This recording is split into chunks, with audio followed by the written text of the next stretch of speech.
From the keyboard to the boardroom, this is the business of esports.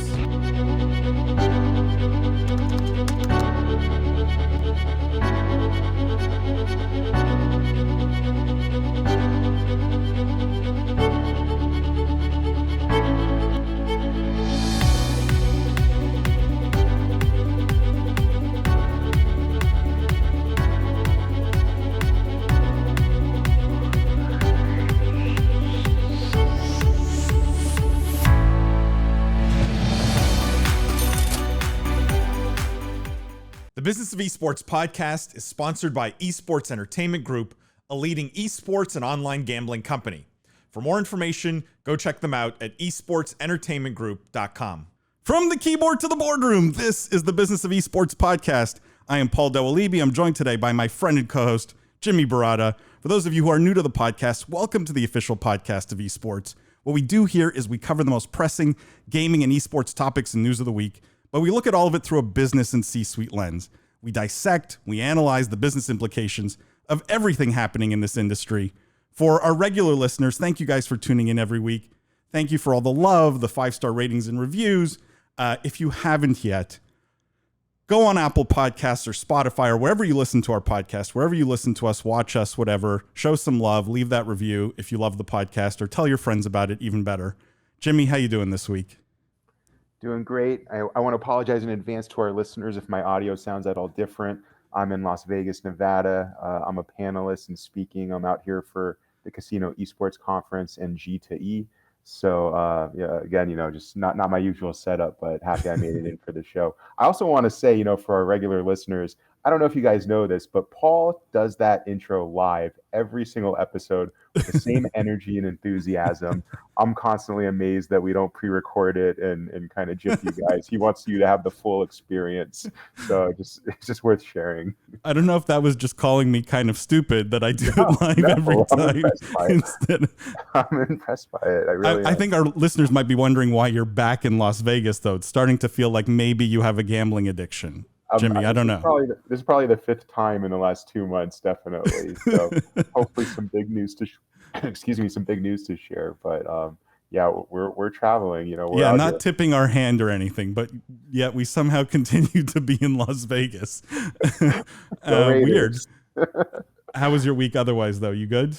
A lot of work getting in the way of some New World farming, but other than that, it's been pretty solid. Have you played it? I've been addicted to New World since it dropped, and my normal TV hour or family dinner or even the 15 minutes to meditate or this or that, all going to New World, all going to farming, to questing. I tried the first not raid, I think they call them expeditions.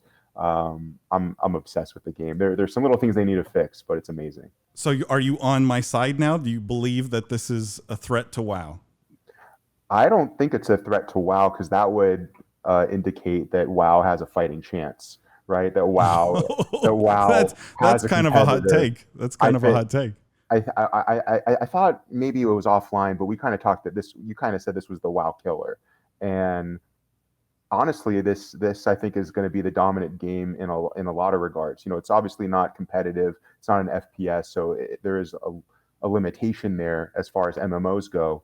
But if you're a casual gamer, or for me, I've been playing FPSs for probably 5-6 years now, straight without any break. So I was looking for an opportunity to play a different game type. It's truly phenomenal. It's going to stick around for a long time, and it's satisfying everything I was hoping for and looking for in gaming for years. Look, I'm sad to say I have not even started it up, which is really sad. So if you could just make it happen that we sell this business in the next week or two, so I can, have some chance of catching up, would be nice. Just try my best. You'll try your best. Look, we have. I don't want to waste any more time. We've got two of the most amazing guests I think this podcast has ever had, and I'm so excited to have this discussion. They had some really big news come out this week, and so the timing here is so perfect, and I love when those things kind of line up. We have today on the podcast none other than Jordan Sherman, who's the CEO at Immortals, and Ari Siegel, who's the executive chairman at Immortals and the managing director of IGC. Ari, Jordan, welcome, guys, to the Business of Esports podcast. Thanks for having us. Guys, for our listeners who maybe don't know much about you guys or about Immortals, and I'm pretty sure just about every single human being listening to this podcast knows the brand, probably knows your names, but would love a bit of your stories, your backgrounds, how you got into gaming, how you ended up at Immortals, just a bit of the personal stories. Sure. I'm happy to kick off, and thank you guys for having us, and thank you for supporting our effort to tell our story to a business audience, not just a consumer audience. That's a unique opportunity you provide. So thank you, and thanks to the listeners for supporting the podcast as they have. In terms of like how we got here, let me just answer for Jordan quickly. He got here because I yanked him and grabbed him and forced him to come to Immortals. And the business transition that we've just undergone looked really, really good on paper. But as they say about draft pick in sports, a draft pick is great. You actually have to draft the right players. And unless we were able to get Jordan for Immortals and some other folks that we can talk about later, the transition would have been just that, something that looked really good on paper, but didn't come into practice. And I look forward to you and your listeners getting to know Jordan a little bit during the podcast, because when I maybe tell the story at the end, it'll make all the sense in the world why he was really a one of one in what we were targeting for the CEO position. In terms of my own background, kind of non-traditional path to gaming. I started kind of my career in sports, in traditional sports, and probably the most traditional of sports in hockey. And it was through hockey and through really, who's your team, Paul? I'm a Habs fan. I'm born in Montreal. This is religion there. It's been a tough couple of decades, but you'll get back to the top. Don't worry about it. Whoa. Last year was not bad. It was not bad. Sure. Who's your team, Ari? Sorry, total aside. It's been equally dry. Well, you know why they don't serve coffee, right? Where the Islanders play? What's that? Because all the cups are in Montreal. Okay, very good. All right, we're gonna lose listeners with all this pretty hockey talk, guys. You got a lot of mileage out of that one. But in any case, I was working for the Anaheim Ducks. I was working for the Arizona Coyotes, and I got to know an organization, an entity called AEG, Anschutz Entertainment Group. That's a diversified venue management company, investment company, sports owner, owned by Phil Anschutz. They had owned a large minority stake of the Lakers. They owned the Kings. They were one of the founding owners in MLS with the Galaxy. And they own sports and entertainment properties all around the world.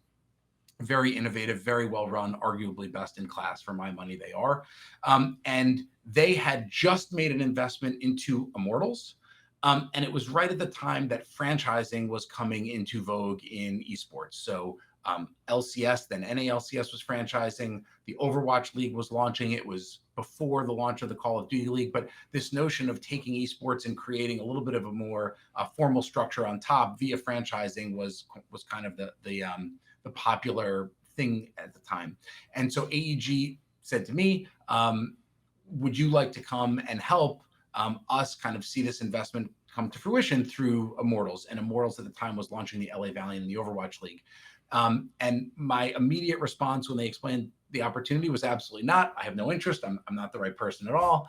And then when I started to research it more and more, and I saw the growth of the market and the opportunity, number one, and number two, the very notion that everyone listening to this podcast will know, which is that the rules of the game as they will exist 10 years from now haven't even been written yet. This is not about building a better mousetrap. This is not about managing growth, whether it's 3% or 8% or anything in between. This is about being on the leading edge of where entertainment and media are going more generally. This is being on the leading edge of how people of all ages are connecting to brand. This is about the transition from a passive viewing experience to a mutually beneficial and reactive and proactive consumer brand experience that goes both ways. And so as I got to know all of those things, and in particular got to know the people around Immortals, AEG, Steve Kaplan, Meg Whitman has joined the board, Peter Levin and Lionsgate, some of these people that are really thought leaders in their respective spaces. I came to believe that this was a really special opportunity for me to challenge myself and hopefully take something that I had learned in another industry and then figure out how to reshape that in a new place. And the journey in Immortals now for me has been just over 4 years. We've gone through a lot of transitions. We've got into things, we've gotten out of things. I like to say we've been the most active M&A entity in esports and competitive gaming. Doesn't mean we've always been right, but I think our batting average is pretty good, and we're certainly not afraid to take chances. And a big swing that we've taken recently is strategically repositioning the company along a brand-specific model versus a holdco model. And so not really leaning forward with IGC, but instead really focusing on our brands. So Immortals, MIBR, Gamers Club, for example. And that's how and why we targeted this guy, the guy sitting next to me, Jordan Sherman, who we believe has the most talent. I mean, it's true. I've said it to a million people. I'll say it again here. We believe he has the most, not just talent in a general sense, but the calibration of talent, perspective, worldview, leadership quality, culture carrying characteristics, and vision that aligns with Immortals and what Immortals market opportunity is now and going forward. And that's why my job, as mandated by our board of directors over the last 6 months, was really to go recruit and hire Jordan. So mission accomplished. Hopefully a good December for me. I love it. I love it. Perfect segue to Jordan, your background. That was great. Thank you. Yeah. Well, so, for me, my background also comes from traditional sports. I worked at Major League Baseball Advanced Media, which is the digital arm of MLB. And I started there in 2010. And in 2011, we started working. Facebook gaming was like the big thing at the time. So I helped MLB. We worked through a couple of different Facebook gaming strategies. And one of the gaming strategies was this game we called Ballpark Empire, where you could build your own virtual baseball stadium with the Ivy from Wrigley, Green Monster, etc. And we looked to monetize the game, and someone on the sponsorship side said, I have a meeting with ConAgra to talk about all the different brands that they sell in a baseball stadium. Can you come with me to help sell the game and explain it to them? So I went to this meeting, and I was pitching, and I was selling, and I was explaining, and I just had this eureka moment. I said, this is what I want to do. I want to be really at the cutting edge of sports, technology, media, and helping big brands understand their space and how they can actually activate in it from an authentic place. So I told the guy that invited me to the meeting, I said, I want to come work for you afterwards. So after about a year, it took a year still working at MLB, I got the interview, I got the opportunity, I moved over to sponsorship, and I was working across sales. I was at Major League Baseball through 2016. I was at the LA Clippers for 2 years. And then I always had my eye on gaming because that's where I originally got my start. I had loved selling and being involved in social and technology, but the gaming aspect was missing. And I got this chance at Gen G to be one of the first employees in Los Angeles to help kind of build the brand and the partnerships team and the direction that it goes.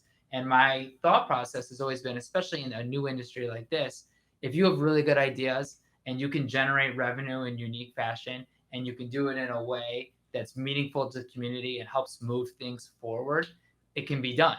And what I love about the gaming and esports landscape is that the people who are the most creative and enthusiastic and operationally focused can get things done in this landscape that you wouldn't be able to get done in traditional sports or maybe more traditional businesses, because you're just operating against 100 years of history and tradition. So what I found is that the openness of this community and the tech forward nature of it gives people who are really excited about what they're doing an opportunity just to grow and flourish. So after 3 years at Gen G, when Ari approached me about the opportunity to come over to Immortals, I was really excited by that because I've always been focused on sales and revenue generation, but had ideas for branding and marketing and legal and finance and culture building and how I could help lead an organization from the front. So getting this opportunity to me was a chance to bet on Immortals, to bet on myself, and to bet on the vision that we put together. I mean, going through the interview process with Ari and with the team,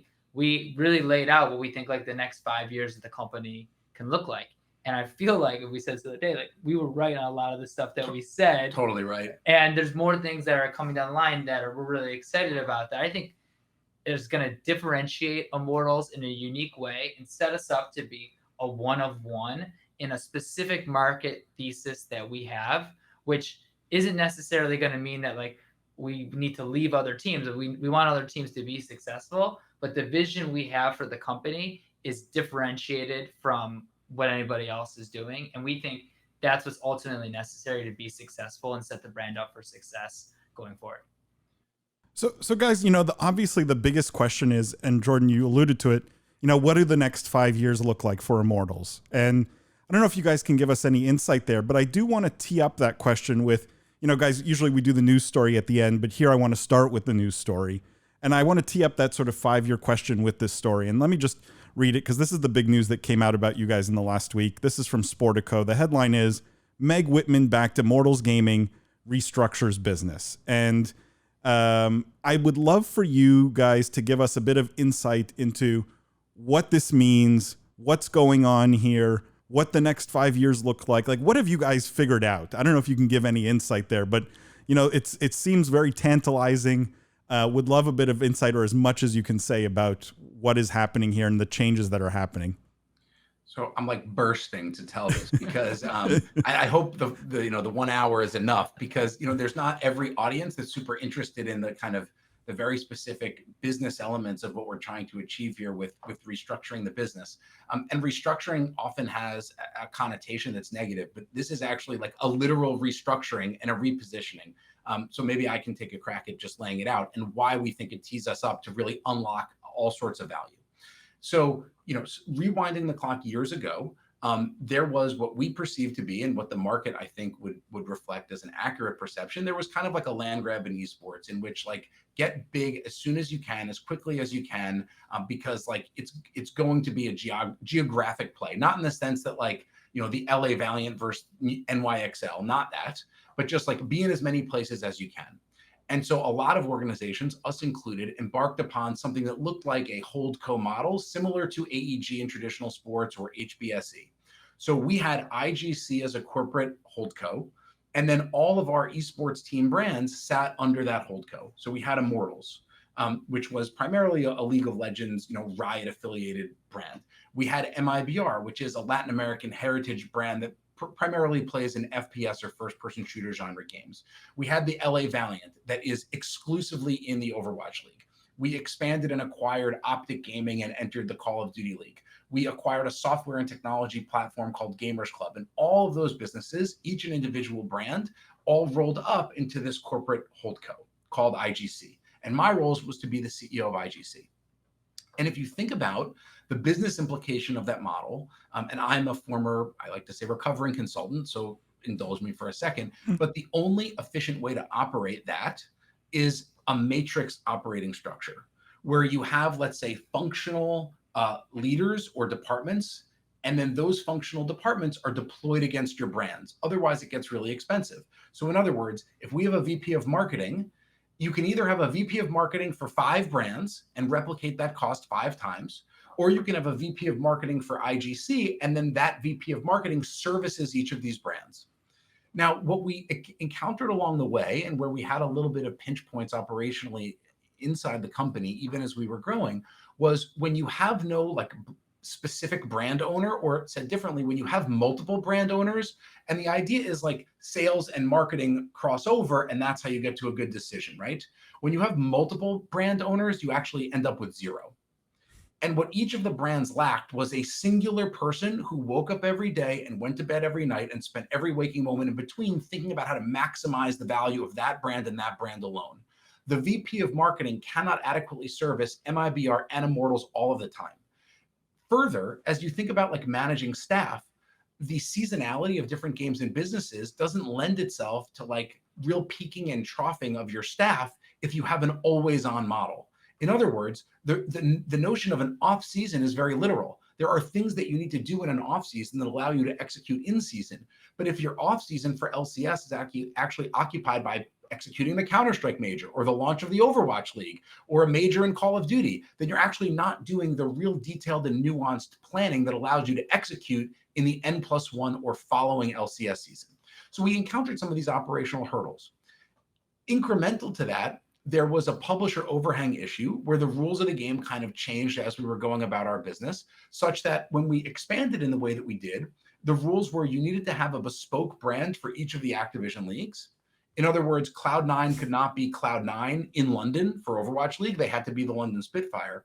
And when we bought Optic, our hypothesis was that, we believed, and it was the case, that the same would be true in Call of Duty League.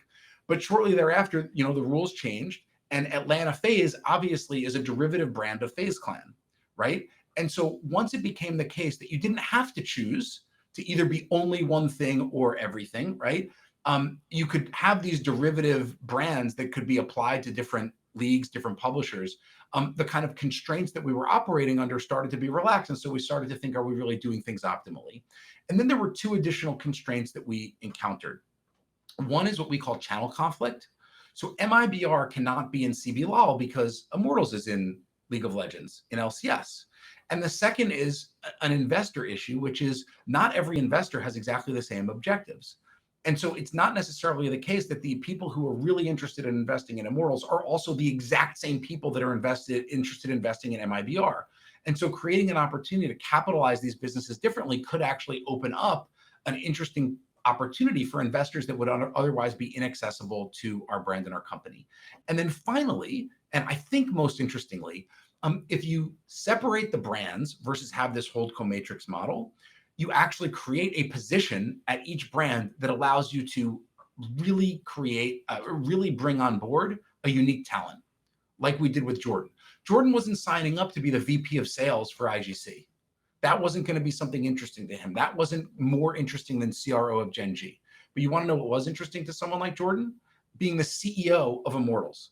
And so by creating these CEO positions at the top of these individual brands and having the brands function as individual companies versus as part of this holdco, we create an opportunity to solve this channel conflict issue and be in the right games for the right brands, solve the investor issue, creating the opportunity to capitalize these brands specifically such that we're solving the right objectives for the right pools of investors, and finally get a leader like a Jordan who wakes up every day and goes to bed every night thinking about nothing but that brand and can be recruited because that opportunity to execute a vision under a brand is sufficiently interesting and attractive.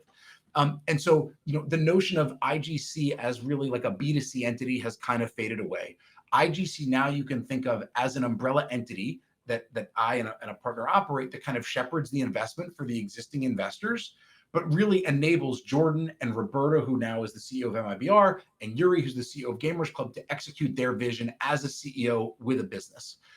So I think that's some of the nuance behind the story. We are now a business unit operating model versus a matrixed holdco model. That's probably enough detail before everyone kind of tunes out. But Jordan, I don't know if you have anything to add, but it's really the nexus, I believe, of those three things: the absence of channel constraint, the opportunity to connect to investors, the opportunity to be like the CEO and execute a brand vision that I think allowed us to get Jordan in. And because you're a hockey guy, Paul, I'll end with a quote. So I used to do a lot of business with Glenn Sather, formerly of the Oilers, formerly of the Rangers.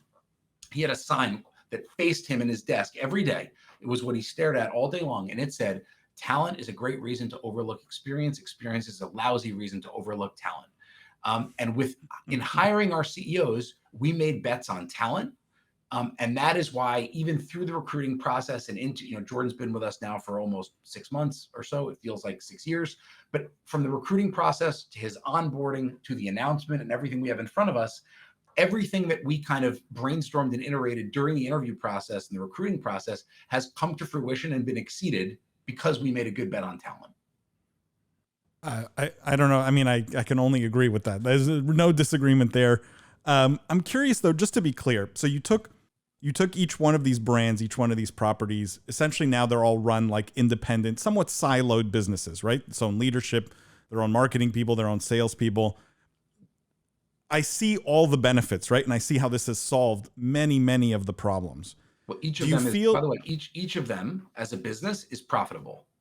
So it's not just that they're operating as businesses in the way that you described, but these are individually profitable businesses. And each of them, now that they have kind of a specific objective and they can really be their own business, is growing steeper, faster on a top line basis than they ever have before. And like I said, I see the benefit, right? When you have someone who feels like they own that brand, they own that business, they're going to drive it much harder than if they have sort of just general purview of a whole bunch of different things. I guess a couple of questions. One, what have you seen in terms of investment? Like, is there still a lot of interest in coming into the parent, the umbrella IGC company, because they want exposure to everything?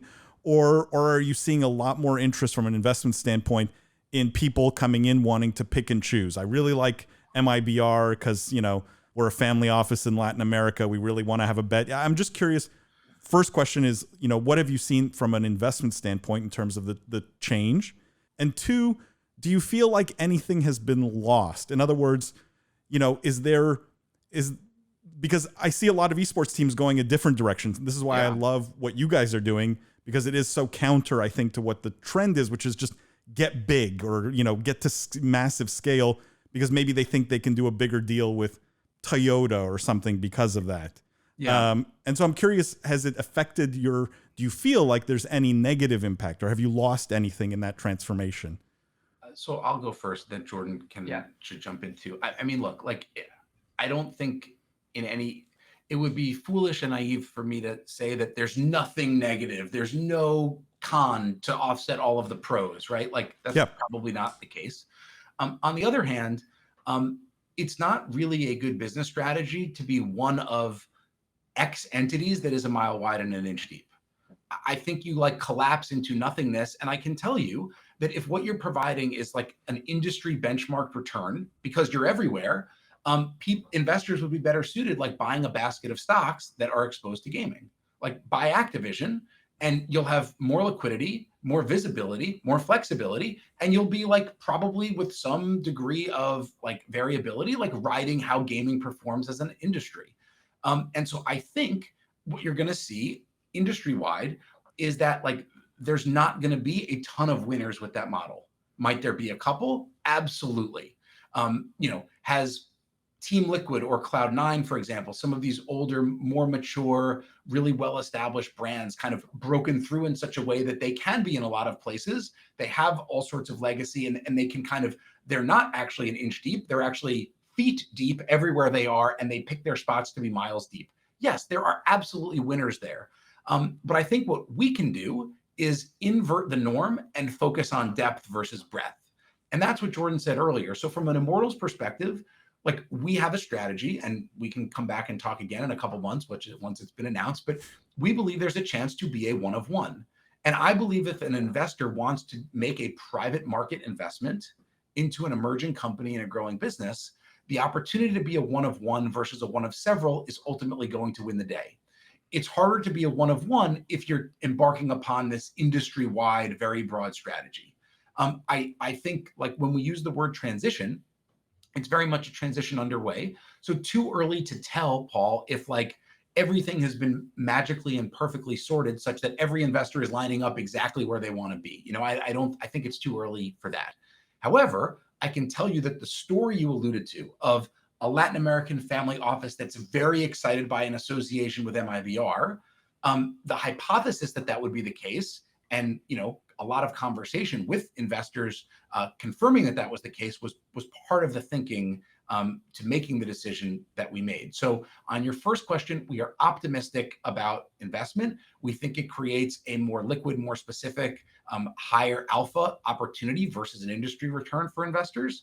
And in terms of the negatives, I acknowledge where others are going, and I think by and large, I disagree. I do think if you pick out all of our businesses, there will be some replicated costs. However, interestingly, we have actually operated at a higher margin, more efficient basis once we went to this brand specific model. And I think that's because when you have fewer people deployed against fewer objectives, and those objectives are very definable and specific, you actually get more out of each person. It's easier to drive alignment. And when you have this business unit owner like Jordan, and here's a segue to Jordan, it becomes a lot easier to manage a staff that's aligned against those specific objectives. So in theory, you're replicating costs. In practice, I think you're streamlining your organization against a higher revenue opportunity at a business unit level. And we can still, by the way, cross-sell. So Immortals and MIBR can still be cousins and help each other out. And if that appeals to Toyota, fantastic. There's nothing that prevents us from doing that. Are there financial sort of incentives built in to do that in this structure? Because you would that's one way to drive that, right? If Jordan goes out and gets Toyota as a sponsor, is there some way to then filter that through? I buy the simplified story, driving better margins, better revenue, better all kinds of things, right? It's so much easier to probably just tell the Immortals story and nothing else, and not confuse a brand, not confuse Paul up for investment. anyone else. But but I'm just curious, what, like, how do you get that benefit across, because you still do have this umbrella business, right? Like, is there any conversation between Jordan and the CEO of MIBR, right? Does that happen? So Roberta and I work really closely. We talk to each other every single day. And we do work really closely, but it's an interesting relationship because we can connect with one each other as CEOs of our respective businesses, but also as partners for select opportunities where we go at it together. So there are multiple brands and multiple opportunities that we're talking about in real time, which hopefully will get done soon, where it's actually across the entire portfolio. But there's other opportunities where it's kind of individualized. And it's been really freeing from an operational perspective for our people to be able to focus on one brand. So a big part of like really what we believed in, my first day, I was like, we have to get a brand director that's from the League of Legends culture, that understands the game, that understands the Immortals history, that can help lead us in this next chapter. So we brought somebody on the brand director side who's been excellent. And he's really helped us from that initial wave. And his focus is Immortals, League of Legends. And we're extending them more into other areas. But that's a commitment from us to really go deep and develop what we think is the future of the company in that game, which has nothing to do at all with MIBR. And the work that he does doesn't take away from MIBR. It just elevates Immortals. And if that elevation of Immortals gives us the opportunity to at some point bring MIBR back into the fold for a specific deal, great. And that's what we're finding is happening. But if it doesn't, that's also okay too, which launched us into step 2 of the plan. Was we needed someone, a really dynamite seller who understands traditional sports and how these deals types of get done. So we brought in someone that I worked with in the past, Brett McGrew, who we worked together at the LA Clippers. And he's been really excellent in helping us bring in new revenue partners, new opportunities to generate from new partners, new lines of business, new categories entirely. And so once we have the brand set up and the revenue set up, those are like the first 2 initial steps we need to do on the consumer side and on the financial side. To Ari's point, now all these businesses are contribution margin positive, and it lets us kind of take risks in new areas. So once we had those 2 lined up and we were seeing success in both verticals, we took another step in expansion. So we got a Wild Rift team. So we identified Wild Rift as a game that we felt, mobile was a game that's on the rise as an industry. We wanted to be reinvested in mobile as a company. We had been in it previously. We found a gamer called Hoon, who had one of the largest YouTube subscriptions and subscribers in the entire industry, who also was one of the best players in the industry. We thought that it could actually feed into our League of Legends team and our commitment to Riot overall. We launched the team. We were successful. We won the major. We're participating in the North American regional this weekend. And all of a sudden, we have this opportunity because these other pieces of our business are lined up. Not only can we expand into new areas, but we hopefully can be successful. So if we can win the NA regional and participate at Worlds, or we can create content that has the most views of any Wild Rift team, all of a sudden we've kind of used what we've done with the company to reposition us in a way that showcases we're growing and expanding strategically, but also doing so fast. Like to be able to go from like, we don't have a Wild Rift team to maybe we have one of the best Wild Rift teams in the world with also one of the best players with the largest followings.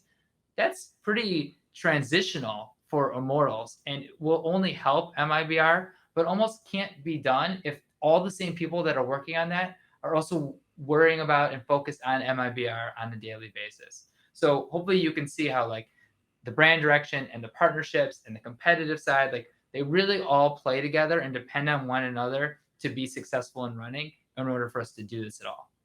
I just want to make 2 additional points on that. Yeah, So yeah, Paul, Ari. I think sometimes interested if you guys agree or disagree, but it seems like in esports, you're never allowed to admit a mistake. You're never allowed to say we tried something and it didn't work. We had a hypothesis years ago that if we had these different brands, a family of brands, it would actually be a strength because we could sell, Immortals could be Coke and LA Valiant could be Pepsi. And we could actually do these specific brand specific deals where the sum would be greater. Right. Yep. And it turns out that like Coke and Pepsi don't really like doing business with an entity where like their competitor is under the same umbrella. And so it ends up that what happens is Coke wants to do the deal with Immortals and then Pepsi can't do the deal with LA Valiant, right? So we recognized that that was a mistake. And we're adjusting on the basis of that. And the second thing I'd say just about Hoon and Wild Rift, one of the things that Jordan was very focused on was diversifying the gender composition of our fan base. And it's hard to do that if you're not one of the 2 or 3 biggest teams in League of Legends. You don't have the biggest microphone. And so we have always been committed to that as a company, but Jordan thought very creatively about how could we do that really quickly. And mobile tends to be more gender balanced, both from a player-based perspective and an esports viewership perspective than let's say PC games or esports. And so Wild Rift represented like a blank canvas for us to really like push into that as an initiative. And Hoon, the Wild Rift player that Jordan talked about, given his audience and how engaged they are, I was just looking at data that Jordan pulled the other day, and the percentage of our YouTube subscribers that are female has increased 10x since we partnered with Hoon and expanded to Wild Rift like 60 days ago. And again, as Jordan talked about, like the accelerated rate of transition, like the velocity with which change can take place. And that's, I think, why both of us are excited about this space. 10x growth in your female demographic on a platform like YouTube in whatever, 2 months. Yep. That's pretty exciting. You can change things really quickly. Yeah, I mean, obviously, when you have dedicated leadership, right, things can move faster. I guess this is the downside of that matrix kind of approach. I'm just curious from a strategic imperative kind of perspective, how much comes down from the IGC level to, for example, the Immortals level in terms of this is the kind of org you have to be. And let me just give a bit of context here. Every time I talk to a team, I tell them, here's my esports org scale, okay? On one end, you have hoodie orgs, like 100 Thieves, right? It's like 80% of your revenue comes from selling hoodies. And then on the other end of the spectrum, you have, I would call like competition focused, more like TSM. We really care about winning. It's all about winning. And they're in between. Everyone's sort of trying to be a media company. And I'm just curious, where do you guys fall? Where does Immortals fall on that spectrum specifically? But is there any sort of strategic direction at the IGC level that says, hey, all of our teams really need to be focused on winning, or we don't care if all of you guys win. We care that you grow your audience, or we care that you sell a bunch of merch. Like, is there any strategic direction that comes down, or is it really managed very separately? And the culture is very different across all of them. I can start with that. I mean, I think for me, I've never been a CEO before, but I've been an intern, a coordinator, a manager, director, VP, an unpaid intern at that. Is that illegal? It wasn't, but in some states. In some states, it was in Ohio in 2007. So I've kind of been through the ringer a little bit through these things, and I've always been in a position as an operator of a business and understanding like how to get things from A to Z and get it done.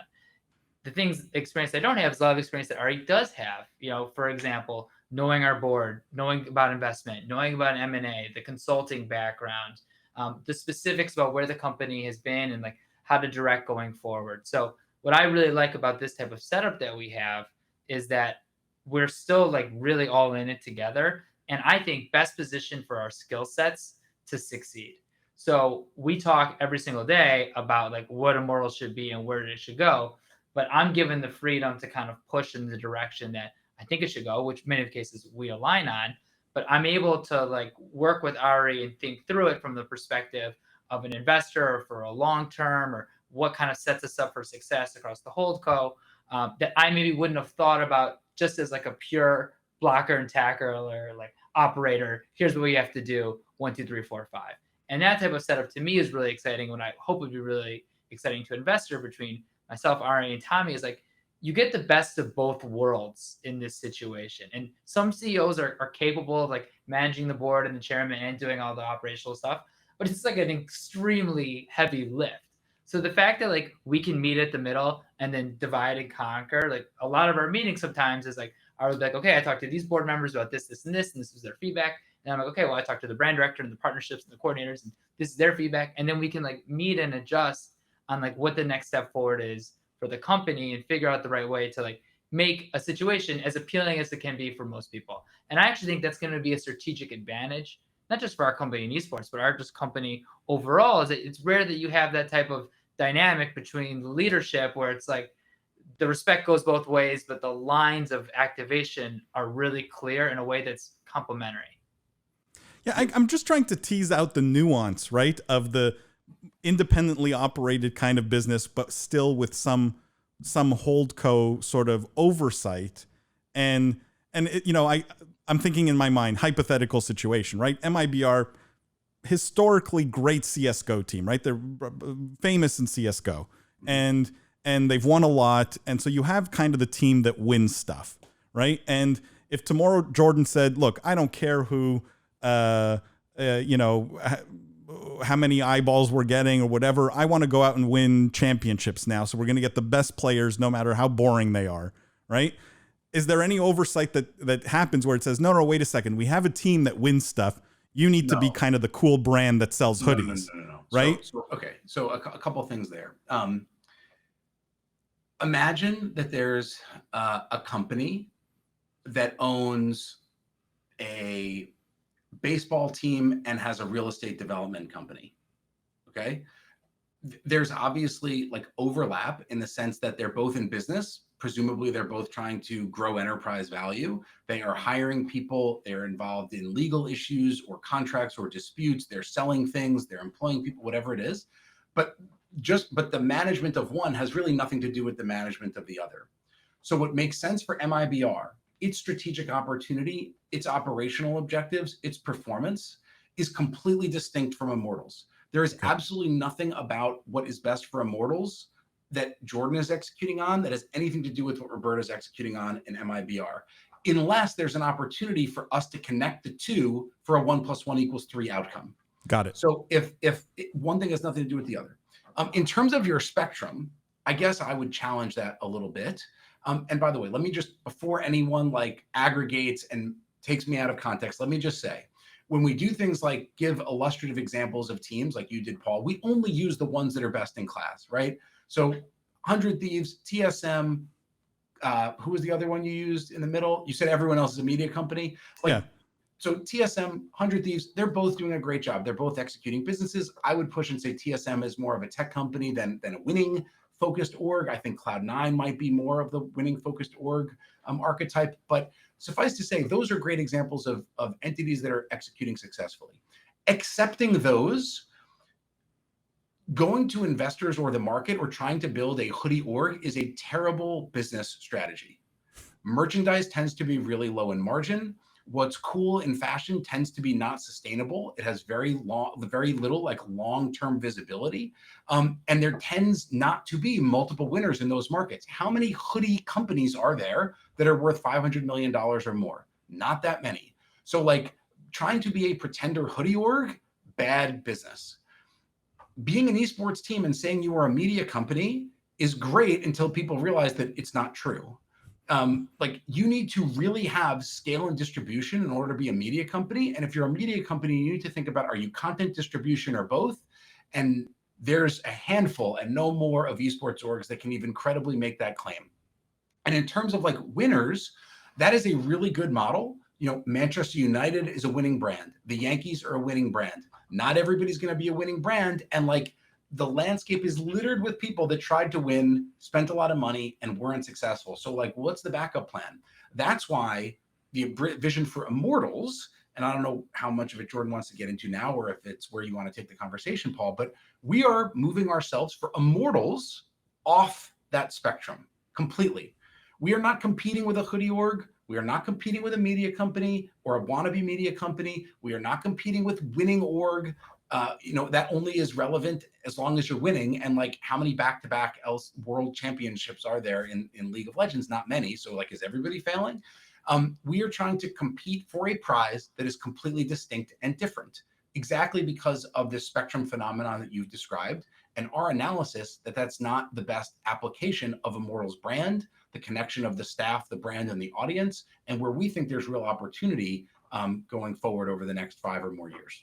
I mean, I don't know if you guys could talk to that, but I think that'd be super interesting. And you you outlined my spectrum way more eloquently than I ever have. So I love that. But I'm curious what quadrant is Immortals in, right? How does it fit in this esports org universe? How in depth are we going? I mean, let me think about it. You don't need to. We don't need any trade secrets. We don't need any like. Yeah, it's going to be official soon. Let me say it this way. The thing that attracted me to Jordan as a seller, there were a lot of reasons I wanted to hire Jordan as a CEO, but the thing that attracted me to Jordan as a seller, and every CEO is selling something, was that he sells from a place of creating connection. It's not about a transaction where there's inventory available and someone buys it. Like literally transactional relationship building. Jordan sells from the perspective of, here's someone who has a need or a want, and here's someone who has that thing, and we can put these people together and create something really interesting. And that is something that is in short supply in esports and gaming, and that's why Jordan has really stood out as a seller at Gen G and now at Immortals, and has built real bridges with brands versus just contractual relationships between esports brands and consumer brands. Mm-hmm. I think that what we see is an opportunity to do that with Immortals. So in other words, to reposition Immortals to fill an underserved need, where it can be a one-of-one in filling that void in a way that is completely compelling and exists completely apart from the games that Immortals competes in, though that's a help, or the players that Immortals signs, though that's a help, or the merchandise that Immortals sells, though that helps people express their affinity for the brand versus drive, top line revenue, which is why Jordan introduced the zero profit pricing initiative that he can also talk about. And so I think the desire to establish connection in a differentiated way based on massive demand and underserved supply is where we see the opportunity. I don't know. Yeah, and I think in a different way of even putting it is like, the question in of itself makes an assumption that we have to play within a certain box that every other esports org is playing in. And the direction we want to take it is just it's a different area. We don't want to compete in that box, and we're not saying that box is bad. All these other orgs have been extremely successful. In fact, so successful that we don't feel like we fit in that box. So in order to do this in a different way, we have to have a completely unique, differentiated strategy. So that's where we started the conversation, even during the interview process, is like, okay, what box are we going to play in that's unopened, where there's excessive demand but not enough supply that Immortals can fill? And that's kind of like the direction that we're looking at in bringing the company. In addition to that, when you think about like the brands and the revenue and the companies that we're working with, one of our bottom thesis is like, okay, we have to do this from a place that actually brings value to the community and engages the brands in a way where it's like, it's core to who they are. Like what I've seen from working in this industry is that so many people say, we need a specific esports strategy. We need to kind of reinvent ourselves. And that's like the exact opposite of what people should be doing. And in many cases, they make it really overcomplicated. I know it's a business podcast, but even in the question, it's like, we don't get into Immortals and MIBR when we talk to people because it's too confusing. It's like, this is such a difficult industry to understand. Why even go there? Like in the 2K League, I would sit in meetings, people would talk about like the engine that the game is played on and why that's different from what the consumers play. And I was always like, what are you talking about? Like, I don't even get it.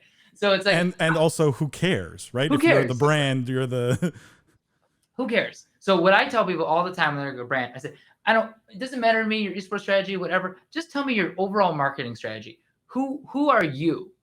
And if we can understand who you are, then maybe I can tell you a little bit about who we are and where we're going and where those two overlap. So here's a really good example. We announced a partnership with Nitto Tire this morning. And we just said the same thing. Just give us your general marketing strategy. And they went over, they're like, we're a brand by enthusiasts. We're fueled by enthusiasts. Our whole thing is like enthusiasm for cars and tires.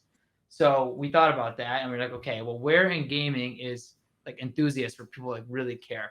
And one thing that we focus on is fan art. Like I've always been amazed that people like do all these drawings and creativeness around like players and teams and activation. Yeah, you have it up here. So if you scroll down to this fan art, Reagan, who's a community manager on our team, created this image. I don't know if you can scroll down on it, but it's super cool. This actually has like the Nitto Tire tread on it. and it says how we got rolling with Immortals gets rolling with Nitto, and it's an explanation and showcases like all this different fan art that we're seeing from our community that people are creating. We are leveraging that enthusiasm for the brand and pulling it in together.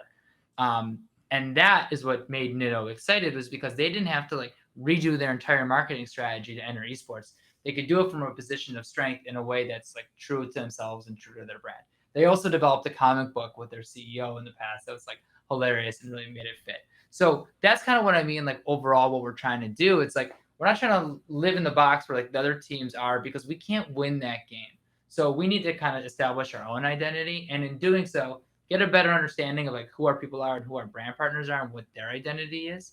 And I think you'll see that with our entitlement announcement that's coming and a few other things, because that's the only way for us to win going forward. Yeah, and I would just add to that, be a little philosophical for a moment, but there's a book by a guy named Ryan Holiday called The Obstacle is the Way, which is about stoicism. And I think, Jordan, interested if you agree or not, but like the things that became obstacles during the interview process and thinking about this transition, instead of thinking about like, how can we mitigate those or go around them? The strategy that we're pursuing is actually going through them. In other words, like the things that were constraints, the things that were hard, that they were hard revealed to us the road we needed to go down. Mm-hmm. I love it. And one of the, I took a lot of flack. By the way, we did talk about your zero profit pricing merch on the live stream last week. And as the prophet of esports, I took a lot of flack because I said I loved it. Like I said, I loved that you guys were doing this. And in some ways, and I'm putting words in your mouth, so I apologize. But like, we framed that story in the context of the Balenciaga Fortnite story, where it was like $1,000 t-shirt. And, I wear a lot of designer brands and I like designer things. So I'm not, making any excuses here, but it felt wrong to me that everyone's talking about gaming and esports as all about accessibility. And then you go sell $1,000 t-shirt, right? It didn't seem really authentic. It didn't seem like it fit. And then the zero profit pricing thing to me was like, man, this makes sense, right? You're talking about 3 billion gamers on the planet. How do we reach all of them really effectively? Why has no one thought of this, right? In terms of brand building, in terms of connecting with your fans, in terms of, I think some of the things you guys have talked about, now it all makes sense sort of in that broader strategy. And I feel somewhat vindicated because I knew I was right that was genius. Well, you are vindicated. And ZPP, as we call it, like that is a perfect example of us playing outside of the box in a completely different line. Because what we're saying is we're not going to take $1 of profit from any unit that we have, and we're not going to sell you crap. We're going to sell good stuff. It's actually an entirely new line with enhanced quality. But it's not for us about like making the most money on merchandise. And obviously we weren't making the most money on merchandise. Other teams were, and good for them. But for us, it's about what we say is like be about it. And that's what I bang the drum every single day to this company. Is like, if we're going to say we're about the community and we're going to be about the fans and we're going to go on this transition of growth, we have to show up first. We have to make the first move. I mean, I think a big thing in negotiation and talking to anybody, it's like, I'm willing to play by the rules. Are you? And are you willing to meet us at that level? So when we go out there and we say, we're not taking $1 from any of our merch, we want you to be a fan, we're kind of turning the power dynamics around a little bit. And we're saying like, we understand who our fans are. We know that a lot of them are starting off or younger in their lives. Some are maybe first-time jobs. Some maybe don't even have jobs yet. And we want to make it available and accessible for you to be a fan of our team. And even if you don't buy a hoodie or a t-shirt, that's still okay if you can recognize and respect that like this is us making an effort to play by those rules and engage in a different way. And we've gotten tremendous feedback from it, and we're going to continue doing it. And it's kind of become a calling card for different people at our company, because it's like, I put that, someone's like, I put that out, or I made that video, or I did this. Like, you have the sense of ownership as to the direction of the company's going. And it's really kind of driven this enthusiasm around like who we are. And that's really the big question. It's like, who are we, where are we going to be, and how are we going to prove it? Because to Ari's point, like everything in esports is like, we're all these things, but like we can't go that deep because we're too much. So for us, it's like, okay, we're going to be these few things, but we're going to go really deep and be about it. That's how we can win. Jimmy, I have a question about traditional sports, because you guys both have traditional sports backgrounds. But before I go on that tangent, did you have any questions on this? Because I've been hogging. a lot of the You question have, but it's airtime been here. a really engaging conversation. Honestly, I think you guys are preaching to the choir with our audience, from your view of pretender hoodie orgs, splitting the business so that you can run as fast as you can in multiple directions, right? Because it's really impossible to do that if you're one person. My main question, and I don't even know if it's worth diverting that much time to, but I've been to your physical location in Los Angeles. I found it incredibly impressive. I was just curious, especially with COVID and everything going remote, and also with you guys expanding, potentially adding new business verticals to go in even more directions, the emphasis or the strategy behind your physical location and how that comes into play as an operating headquarters for all these different brands that honestly are, throughout various countries in the world and states in the United States. So hopefully I phrased that eloquently, though I doubt it. But if you follow me, I see some shaking heads. Kind of curious as to how the home base operates, I think, as the head of all of these different pieces. You want me to take Go that? for it. Okay. So I think this is another one, and I'll try to be brief on this, but where we've just for ourselves like reframe the narrative. Having great space is a different objective than doing what's right for the brands and the companies. So we're less focused on having a great space that's great in some objective context of what like an office or a headquarters looks like. And we're more focused on what is the right operating model for our businesses to attract the best people and execute at the highest level we can. And the answer is different for Immortals versus MIBR versus Gamers Club. And so I think our physical location and the way we think about officing and headquarters will change, as by the way, it should for most businesses coming out of COVID. I think recruiting and retaining talent is a different calculus than it is today. I think people should be thinking about costs in a different way today than they did years ago. Like, what actually do you need to spend and where are you getting value from space? Steve Cohen, who's he's the chief strategy officer of AEG, executive vice president of the Anschutz Corporation, and a board member of ours. He's fond of saying that sports businesses, people often forget, are actual operating businesses. And our objective is to operate with the highest growth we can at the most efficient cost structure. And a big flashy headquarters that services 3 companies that are different, I don't think is as necessary today as it was 2 years ago. So that's evolving for us. Yeah, I'd also say like we've been able to add so much talent to our roster, even in the past 4 months, business talent, by embracing remote work and letting people with unique skill sets from all over the world participate in our building our business. And that's what I think. Again, I was an unpaid intern in Ohio. I had to move there too. It was like now it's just a better situation for people. All of our interns are paid, of course. Where like we have people contributing. We have people who are like reaching out on LinkedIn or online with like incredible resumes and skill sets that are contributing to our business without ever having to be in our headquarters and contributing in a way that's tremendous. And what a great opportunity for esports, for gaming, for the industry to have like really smart people with great ideas being able to contribute. I think that's kind of one of the silver linings of everything that we've gone through is it's actually made us a stronger business because of who's part of the company now. Jordan lives in Detroit. Our brand director at Immortals lives in San Francisco. Hoon lives in Vegas, right? Like, our general counsel lives in North Carolina. Our CRM's in Canada. Our CRM's not every person who's interested in and capable of working in this industry lives in Southern California. I just discovered this in like March 2020, but it happens to be true. And that's great because other places have different costs of living, are on different hours, right? So you can like smooth the work schedule through the day. So we're thinking about it differently. Another area for how we can win, right? And playing outside that it's like, instead of forcing everybody to have to be inside our headquarters, what if we were the brand that like you can actually work for and you're not based in Southern California? Now all of a sudden we're opening ourselves up to talent as a strategic advantage versus the competition. Guys, 2 last questions on my end. And the first is, both of you have traditional sports backgrounds.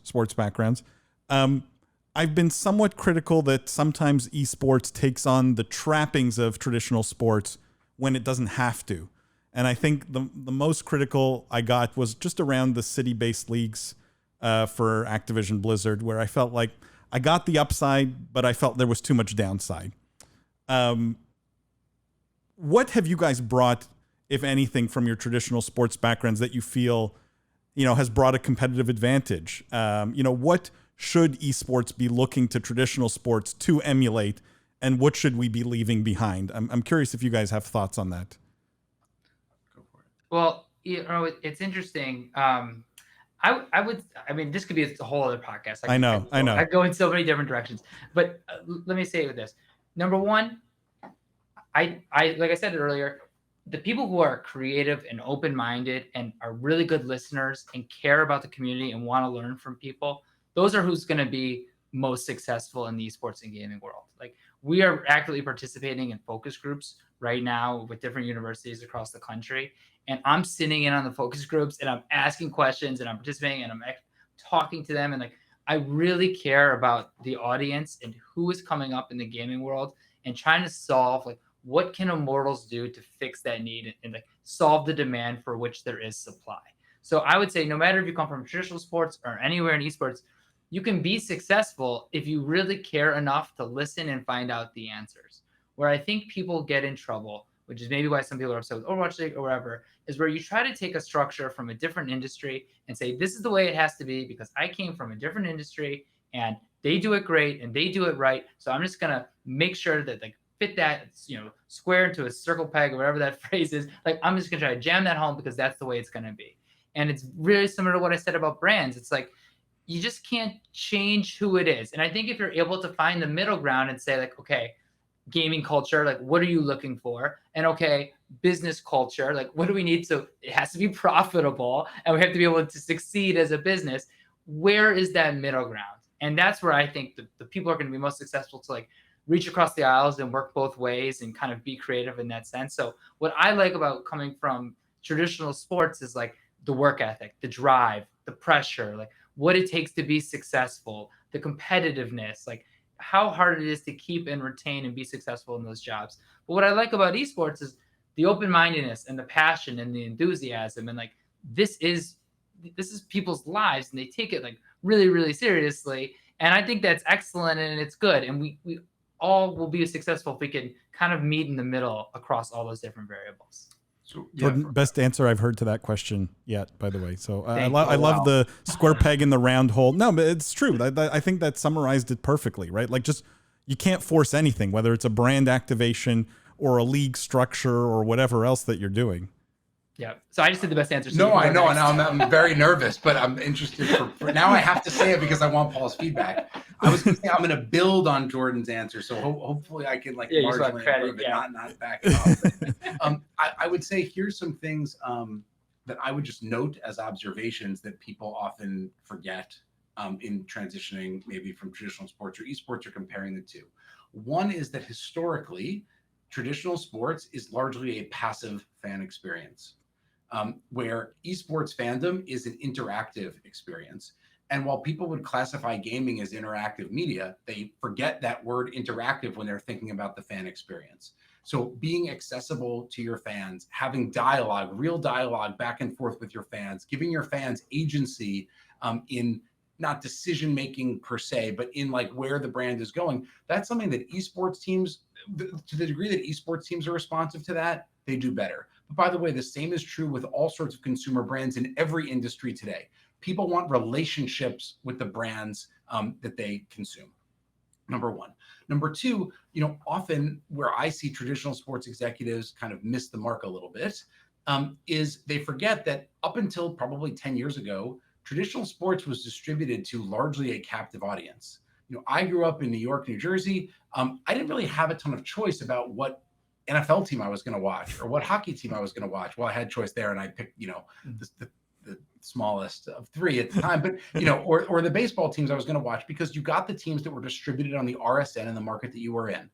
And so like you as the team, as the geographically located team had this incumbency that was monopolist in your market.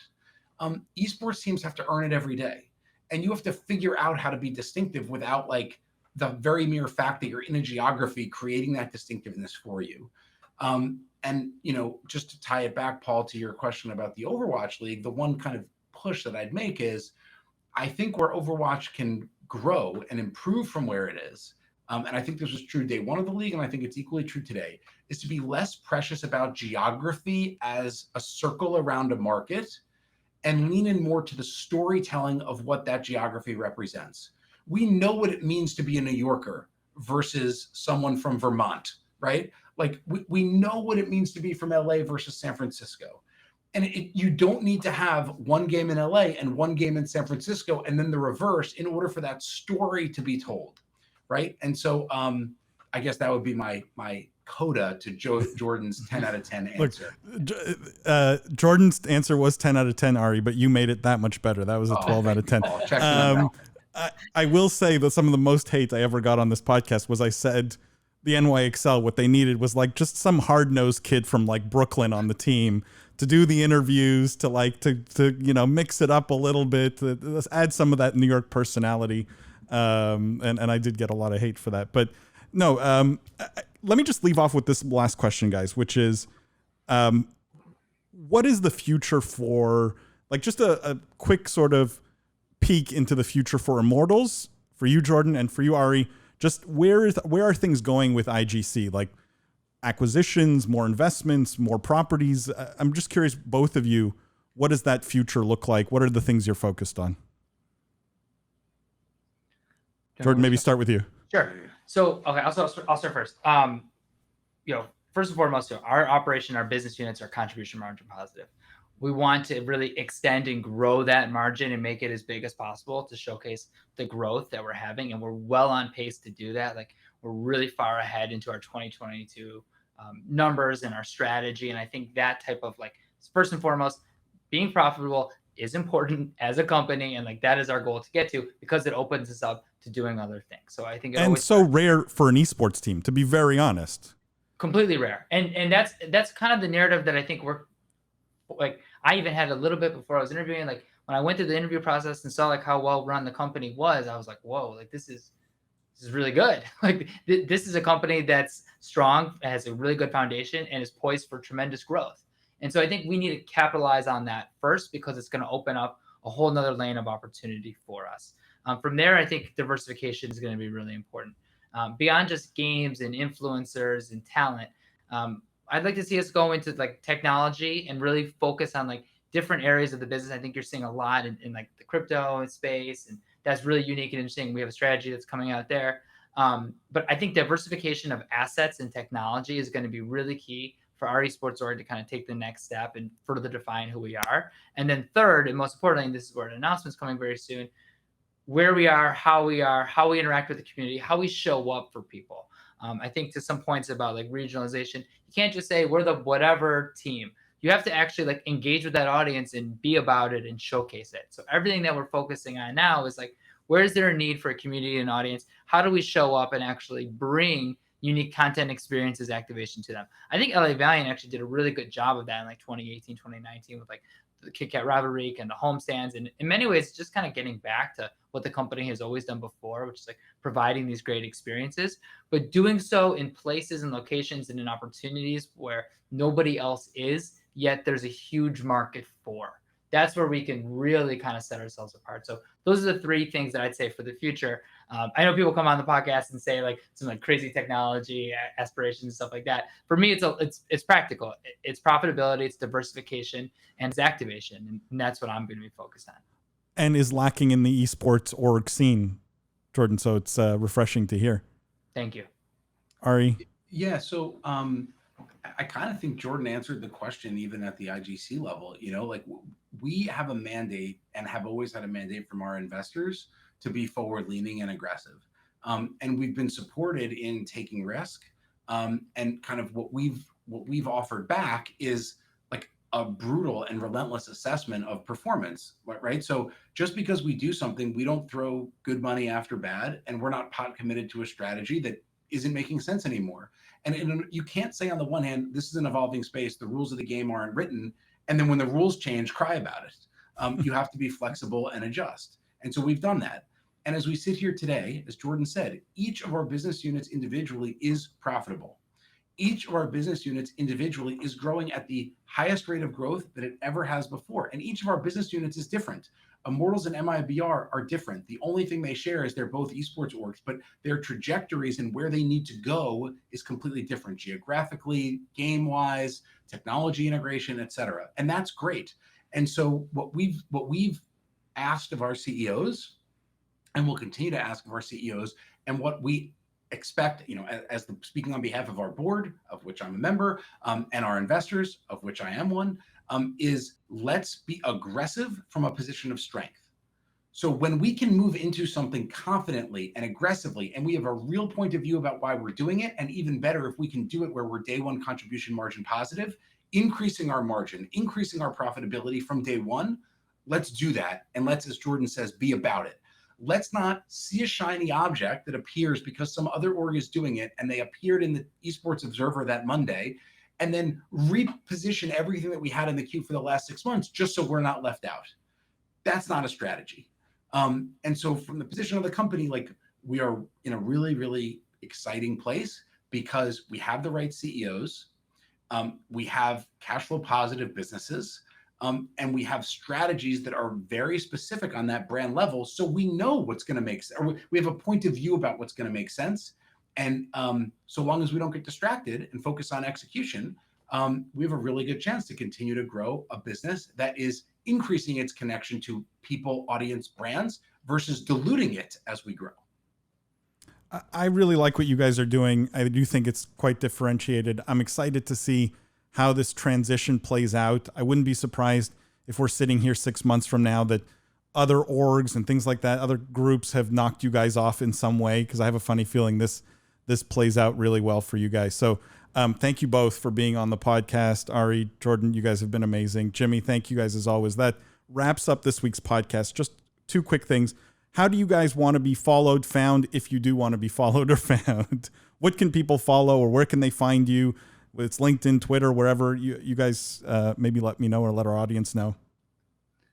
For me, LinkedIn is my number one platform. So I actually, small story. When I remember coming up, like, trying to get a job growing up, and I would reach out to all these like University of Michigan alums, and nobody got back to me. So I just like remember that, and I really care. So like, I really try to get back to everybody who reaches out to me on LinkedIn. You can follow me on Twitter. My Instagram is mostly like my wife and daughter, so I wouldn't suggest those ones. But LinkedIn is the number one platform, and I really try to engage with anybody. So if anybody listens to this and has a question or wants to talk, that's a great way to get a hold of me. I'd say you could follow me on Twitter at Ari Siegel, but like, I'm mostly just retweeting stuff that is of interest. I don't know if that's going to be super compelling, though I did write a blog post or a tweet longer about our CEOs if people want to go and track that down. I think if you want to interact with me, I'm 38 years old, which makes me a dinosaur in esports. So just email me, asiegel@igc.gg. And I, like Jordan, I try to pay it forward. There were a lot of people that helped me along the way too, and I get back to everyone. If you DM me on Twitter, there's a like non-zero chance that I'll never see it. Every time I hear about someone DMing, it ends badly. So why should I ever DM? I love it. And everyone should be following Immortals everywhere on every social, and buying some of that zero profit merch, because I love that. I love that whole model. Guys, just to wrap up, one last thing, reminder for everyone listening. We do a live stream every Wednesday evening, 8:30 p.m. Eastern time.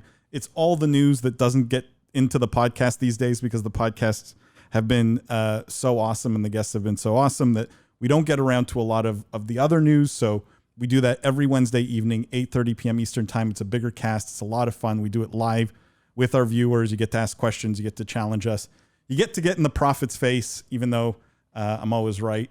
And well, if you ever need guests for the show, please let us know. And just congrats to you guys on all the success. I mean, 152 episodes. I told Jimmy I've been a listener. I was a listener for a while, and you guys just do an awesome job. And for me, coming into the industry, not from gaming, I've been able to learn from so many incredible guests that you guys have had. So I think you're doing a great service. I told Jimmy I feel like I'm smarter every time I listen to the podcast. So thank you guys for what you do. Thank you, Jordan. That really means a lot. But smarter probably because of, again, the guests. It's because of you guys who come on and impart wisdom to our audience, which I love. As always, guys, this podcast drops every Thursday, so tune into that. Make sure to follow us everywhere.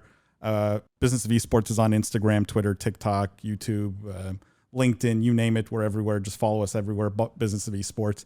And as always, we will see you guys next week.